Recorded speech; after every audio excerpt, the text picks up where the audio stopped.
Registration ఛార్జీలు పెంచే నిర్ణయాన్ని రాష్ట్ర ప్రభుత్వం వెనక్కి తీసుకొని ఎల్ఆర్ఎస్ మార్కెట్ వాల్యూ సవరణ చేసి పాత పద్ధతిలోనే రిజిస్ట్రేషన్ చేయాలని వనపర్తి జిల్లా document writers association real estate సంఘం అధ్యక్షులు మీడియా సమావేశంలో మాట్లాడారు.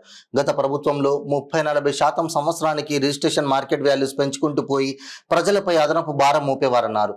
2014 నుంచి 2022 వరకు మార్కెట్ వాల్యూస్ ఎలాంటి సవరణ చేయకుండా ఒకేసారి 400 నుంచి 500% మార్కెట్ వాల్యూ 2 సార్లు పెంచడం వల్ల మున్సిపాలిటీలో గ్రామీణ ప్రాంతాల్లో రిజిస్ట్రేషన్ ఛార్జీలు ప్రజలపై అధిక భారం అవుతుందన్నారు.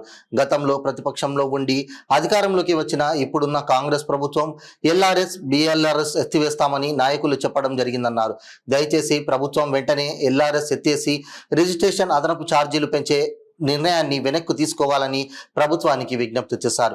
ఈ కార్యక్రమంలో తెలంగాణ రాష్ట్ర దస్తావేజు లేఖరుల సంక్షేమ సంఘం రాష్ట్ర ఉపాధ్యక్షులు షేక్ జహంగీర్, వనపర్తి రియల్ ఎస్టేట్ సంఘం తరపున ప్రతినిధి బొడ్డుపల్లి సతీష్ కుమార్, దస్తావేజు లేఖరుల సంఘం నాయకుల బండారు కుమారస్వామి, ఆదిలు, కృష్ణగౌడ్, శివ, జయరాం, రియల్ ఎస్టేట్ సంఘం నాయకులు లక్కాకుల రాము, అశోక్ తదితరులు పాల్గొన్నారు. ఆగస్టు 1 నుంచి రిజిస్ట్రేషన్ ఛార్జెస్ పెంచుతారని అంటున్నారు. ఈ పెంచుతామనే మాట ఉపసంహరించుకొని యథావిధిగా పాత పద్ధతితో రిజిస్ట్రేషన్ అనేది కొనసాగించాలి. ఎల్ఆర్ఎస్ పాత పద్ధతులు ఎల్ఆర్ఎస్ బిఆర్ఎస్ కూడా రద్దు చేసి కొద్దిగా ప్రజలకు కానీ రైటర్లకు కానీ రియల్ ఎస్టేట్ వ్యాపారస్తులకు కానీ మీడియేటర్లకు కానీ ఉపశమనం కలిగించాలని ఈరోజు చిన్న ఒక మీటింగ్ అరేంజ్ చేయడం జరిగింది.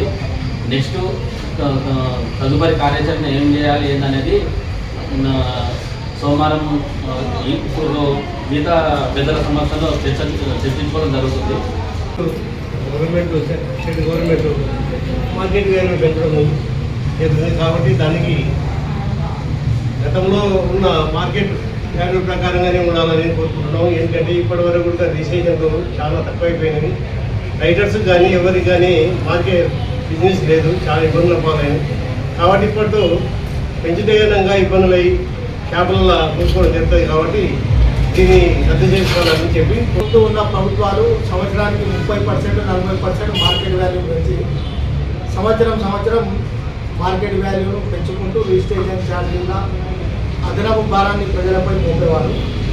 2014 నుంచి 2022 వరకు మార్కెట్ వాల్యూలు ఎలాంటి సవరణలు చేయకుండా 2022వ సంవత్సరం ఒకే సంవత్సరంలో దాదాపు 2 సార్లు 400% నుంచి 500% దాకా మార్కెట్ వాల్యూ పెంచడం ద్వారా మున్సిపాలిటీలో కానీ గ్రామీణ ప్రాంతాల్లో కానీ రిజిస్ట్రేషన్ ఛార్జీలు ఇప్పటికే ప్రజల మీద తడిసి మోపడగాయి. ఇప్పుడు వచ్చిన ప్రభుత్వం గత ప్రభుత్వం ఎల్ఆర్ఎస్ బీఆర్ఎస్ను అమల్లోకి తెస్తే మేము అధికారంలోకి వస్తే ఎల్ఆర్ఎస్ బీఆర్ఎస్ను ఎత్తేస్తామని ఇప్పుడు అధికారంలో ఉన్న నాయకులు గతంలో ప్రతిపక్షంలో ఉన్నప్పుడు చెప్పడం జరిగింది. దయచేసి ప్రభుత్వం ఎల్ఆర్ఎస్ బీఆర్ఎస్ని వెంటనే ఎత్తేసి ప్రజలకు కలుగుతున్న ఈ ఇబ్బందిని ప్రభుత్వం గ్రహించాలని విజ్ఞప్తి చేస్తూ, అలాగే ఇప్పుడున్న పరిస్థితులలో రియల్ ఎస్టేట్ మార్కెట్ పూర్తిగా క్షీణించి తెలంగాణ రాష్ట్రంలో ప్లాట్లు ఇండ్లు అమ్ముడు పోక రియల్ ఎస్టేట్ వ్యాపారంపై ఆధారపడ్డ రియల్టర్లు అలాగే డాక్యుమెంట్ రైటర్లు జీవనోపాధిని దాదాపు కోల్పోయినారు. ఇప్పుడున్న పరిస్థితులలో రేట్లు పెంచడం వల్ల ఇంకా ప్రజలపై అదనపు భారం పడుతుంది. రియల్ ఎస్టేట్ రంగం ఇంకా లేని సిచ్యువేషన్ ఉంటుంది. కాబట్టి దయచేసి గౌరవ ముఖ్యమంత్రి గారు, గౌరవ రెవెన్యూ మంత్రి గారు మా విజ్ఞప్తిని, మా సూచనను మీరు గ్రహించి మార్కెట్ వాల్యూ ఇప్పుడు పెంచే సిచ్యువేషన్ కాదు ఇది. రాబోయే రోజులలో రియల్ ఎస్టేట్ రంగం ఊపందుకున్న తర్వాత మీరు మార్కెట్ వాల్యూను సవరించాలని విజ్ఞప్తి చేస్తున్నాం. ఎందుకంటే చిన్న ప్లాట్లు ఉన్న కూలీనాలు చేసుకునే ప్రజలు చాలామంది వాళ్ళ పిల్లల పెళ్లిలకు చదువులకు ప్లాట్లు అమ్ముకోలేక దుర్భరమైన పరిస్థితుల్లో ఈరోజు ఉన్నారు.